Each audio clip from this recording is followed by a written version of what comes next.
What's up guys, it's Party Pooper, and today we're going to be talking about a few rare mobs that spawn around the world that are potentially going to give you some upgrades while you're leveling throughout Classic WoW.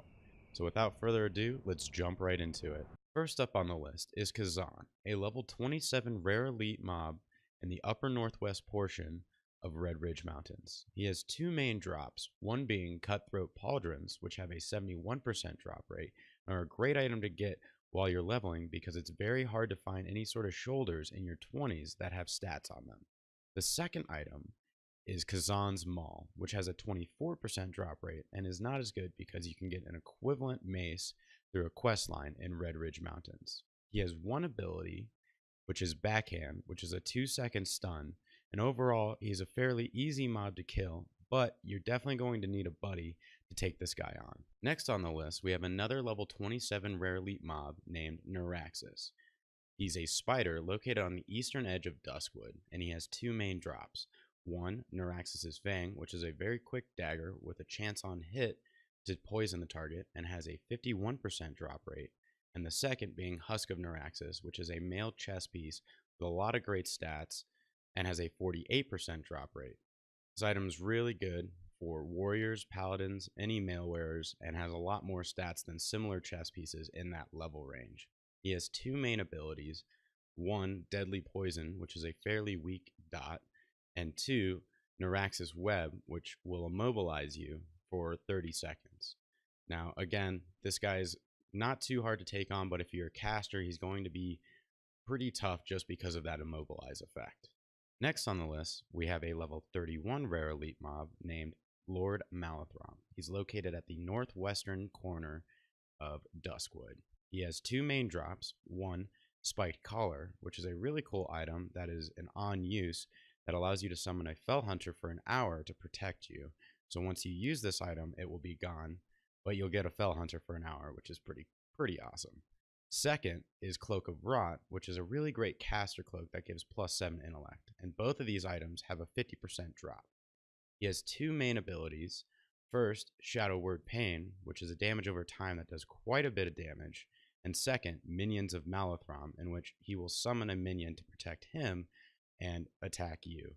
The minions are pretty easy to take on, but that dot is going to burst you down pretty fast, so I suggest you bring a friend or two to take this guy on. Next is Skull, a level 36 rare elite mob, and is a Yeti located in the midwest portion of Alteric Mountains.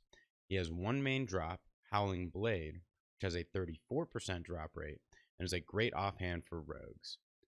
He has three main abilities. First, Backhand, which will stun you. Second, Demoralizing Roar, which is going to reduce your attack power. And third, Intimidating Roar, which is essentially a fear effect and will cause you to flee. This guy is pretty hard to get to because there's a lot of tough mobs in the ruins of Alteric, but if you can get to him, the rewards are definitely worth it. Fifth on the list is a level 37 rare elite mob named Nemar the Slayer. He's a troll, and he's not actually located where the dots are on the map.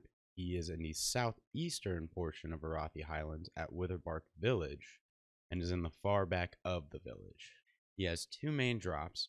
First, Nemar's Tribal Headdress, which has a 90% drop rate and has great stats for any caster. Second is Dark Hooded Cape, which has a 10% drop rate and is great for any melee and hunters. He has two main abilities. One, Execute, so if he gets you down low, he's probably going to kill you. And second, Whirlwind. So he's basically a warrior, and this guy is actually relatively easy. He doesn't have a ton of health, but he does hit really, really hard. Next, we have Logrosh, a 39 rare elite, and is an ogre located on the eastern edge of the ruins of Alterok. He has two main drops. The Pacifier, which has a 42% drop rate, and is a solid two-hand weapon.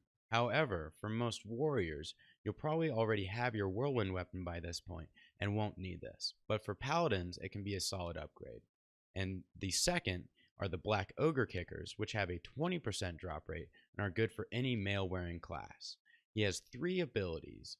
Bloodlust, which increases his attack speed by 30%. Fire Shield, which deals AoE damage to anybody nearby every 3 seconds. And Flame Spike, which is similar to Flame Strike that mages have and is just an AoE spell. Overall, he's pretty easy to take on, but you have to be careful to not let him get that flame strike off, as it will do quite a bit of damage. Next, we have a 41 rare elite mob named Prince Nazjack. He's a Naga located on the southern coast of Arathi Highlands. You'll notice where the dot is, he's actually a little bit closer to the coast, kind of close to the cove where a bunch of quests are. He only has one drop, which is Titled Charm, which has a 43% drop rate and is an item that everyone is looking for as it is great for PvP. He has no abilities, so he's pretty easy to take on and is really just a tank and spank. Eighth on the list is a level 37 rare elite mob named Iron Eye the Invincible. He's a basilisk and is not actually located where the original dot is on the map. He's closer to the southern end of the Shimmering Flats where the congregation of basilisks is, right at those pools. He has one main drop, Blade of the Basilisk, which has a 71% chance to drop and is a great item for any class that uses one-handers. He has no abilities and is fairly easy to kill, but he does have a large health pool and is surrounded by a lot of other basilisks, so you do have to be careful when trying to take him on. Next, we have a level 50 rare elite named Omgorn the Lost. He's an ogre located in the midwest portion of Teneris.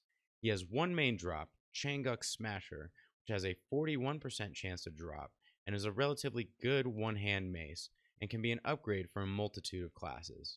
He has two abilities, Enrage, which will cause him to deal more damage, and Mortal Strike, which reduces the effectiveness of heals. Overall, he's not too hard to take on, but he does hit like a truck, but he dies fairly quickly, so you may want to bring a buddy for this one. 10th on our list is a level 52 rare elite named General Fangferror. He's a Naga located in the middle of Azshara. He has one main drop, Junho's Mercy, which has a 51% chance to drop and is a solid one-handed sword. He's a really hard mob to take on. He has a large health pool and deals a lot of damage, but he has no abilities. I definitely suggest bringing a buddy or two to take this guy out if you're looking to get his sword. Last on the list is a level 57 rare elite named Lord Darksight. He's an undead located just south of Stratholme in the Eastern Plaguelands. He has one main drop, Tekirthon's Songblade, and has an 89% chance to drop it. This is a good item to use at level 60 while you're farming your pre-raid best in slot. He has two abilities, Cleave and Sunder Armor. And what's particularly cool about Lord Darksight is that he was a part of Warcraft 3 as a hero or a champion and is a part of the Warcraft lore. That's it for this video, guys. If you liked what you saw, go ahead and drop a like. If you're looking forward to more classic WoW content, make sure you hit that subscribe button because we got a lot more coming.